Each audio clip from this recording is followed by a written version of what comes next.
Magandang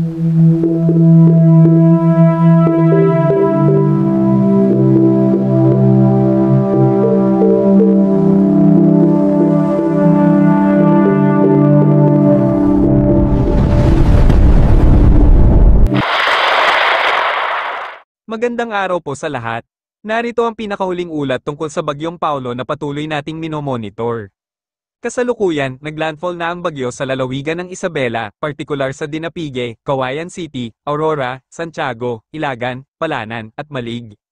Nakataas ang signal number 4 sa mga nabanggit na lugar. Pinaghahandaan na rin ang mga susunod na lugar na posibleng daanan ng sentro ng Bagyong Paulo. Inaasahan na magla-landfall ito sa Cabarogis, Santiago, Cauayan, Alfonso Lista, Rojas, Paracelis, Lamut, Bayumbong, Tinglayan, Banawe, Atok, Bugyas, Bauco, Santol, Tagudin, Quirino, Manabo, Candon, Narvacan, Baguio, Santol, Vigan, Licuan Baay, at Bangged bago tuluyang makalabas ng ating kalupaan. Kaya naman, panawagan sa ating mga kababayan sa mga nabanggit na lugar, maghanda po tayo sa pagdaan ng Bagyong Paulo. Asahan din ng malakas na hangin at pag-ulan sa mga kalapit na lugar. Bago maglandfall sa Isabela, ang Bagyong Paulo ay nag-intensify mula severe tropical storm patungong typhoon category. Babala sa mga lugar na nakataas ang signal number 4. Tropical Cyclone Paulo. Paulo intensifies into a typhoon as it makes landfall over Dinapigue, Isabela. Lokasyon. Ang sentro ng Bagyong Paulo ay tinatayang nasa San Guillermo, Isabela, batay sa datos mula sa Baguio, Baler, at Daet Doppler Weather Radar. Intensidad.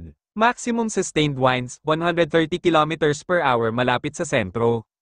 Gustiness, hanggang 215 km per hour. Central pressure, 975 hectopascals.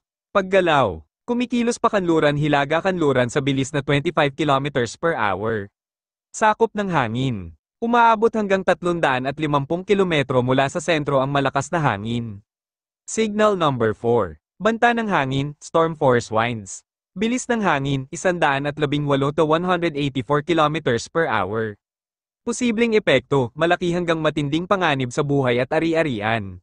Luzon. Extreme northern portion ng Aurora, southern portion ng Isabela, Dinapigue, San Mariano, Palanan, Rojas, Burgos, Gamo, Naguilian, Benito Sullivan, San Manuel, Cabatuan, Aurora, Luna, Reyna Mercedes, City of Cauayan, San Mateo, Alicia, Ramon, City of Santiago, Cordon, San Isidro, Etiague, Angadanan, San Guillermo, Jones, San Agustin. Northern portion ng Quirino, northern portion ng Nueva Vizcaya, Mountain Province, Ifugao, southern portion ng Abra, northern portion ng Benguet. Southern portion ng Ilocos Sur, Cervantes, Quirino, Gregorio del Pilar, Sigay, San Emilio, Salcedo, Burgos, Lidlida, Banayoyo, San Esteban, Santiago, Galimuyod, City of Candon, Santa Lucia, Santa Cruz, Suyo, Alilem, Tagudin, Sugpon, at northern portion ng La Union. Signal number 3. Banta ng hangin, storm force winds. Bilis ng hangin, 80 to 117 km per hour. Posibleng epekto, katamtaman hanggang malaking panganib sa buhay at ari-arian. Luzon. Northern portion ng Aurora, rest of Isabela, rest of Quirino, central portion ng Nueva Vizcaya, Kalinga. Central portion ng Abra, Bolinay, Daguman, Salapadan, Buklok, Licuan Baay, Malibcong, Lacob, La Paz, San Juan, Lagangilang, Danglas, Lagayan, Tayum, Bangged, Langiden, Pidigan, San Quintin, Pilar, Luba, Manabo, Villaviciosa, San Isidro, Peñarubia, Bukay, Dolores, rest of Benguet, rest of Ilocos Sur, at rest of La Union. Signal number 2. Banta ng hangin, gale force winds. Bilis ng hangin, 62 to 88 km per hour.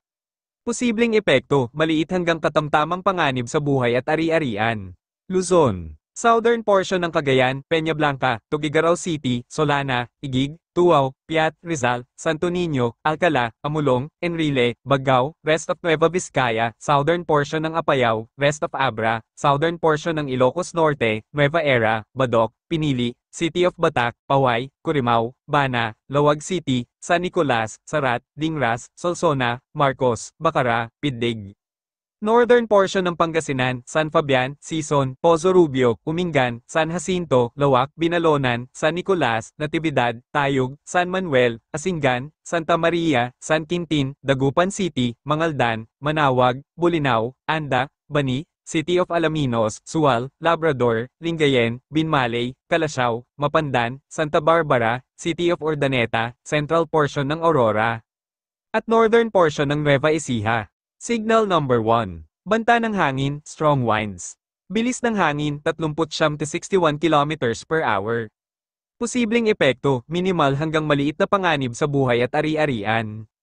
Luzon. Rest of mainland Cagayan including Babuyan Islands, rest of Aurora, northern portion of Quezon, Camarines Norte, rest of Apayao, rest of Ilocos Norte, rest of Pangasinan, rest of Nueva Ecija, northern portion of Bulacan, Tarlac, northeastern portion ng Pampanga, at northern portion ng Zambales. Paalala sa mga lugar na nabanggit, maghanda sa malakas na bagyo. Ang mga sumusunod na lugar ay pinaghahandaan na rin upang maging alerto. Heavy rainfall warning. Today to tomorrow noon. 200 mm, Isabela, Quirino, Ifugao, Mountain Province, Aurora, Nueva Vizcaya, at Benguet. 100 hanggang 200 mm, Cagayan, Apayao, Abra, Kalinga, Nueva Ecija, Ilocos Sur, La Union, at Pangasinan. 50 hanggang 100 mm, Ilocos Norte, Zambales, Tarlac, Bataan, Pampanga, Bulacan, Cavite, at Batangas. Asahan ng mas mataas na pag-ulan sa mga bulubundukin. Maaaring lumala ang epekto sa ilang lugar dahil sa mga nakaraang pag-ulan. Pinapayuhan ng ating mga kababayan sa mabababang lugar at mabundok na lugar na mag-ingat. Mayroon din tayong nakataas na gale warning sa Hilagang Luzon, Silangang Luzon, at kanlurang bahagi ng Luzon kung saan inaasahan ng mataas na pag-alon. Mag-ingat po tayong lahat at manatiling updated sa mga ulat panahon na aming ilalabas. Yan ang pinaka-latest na update sa Bagyong Paulo.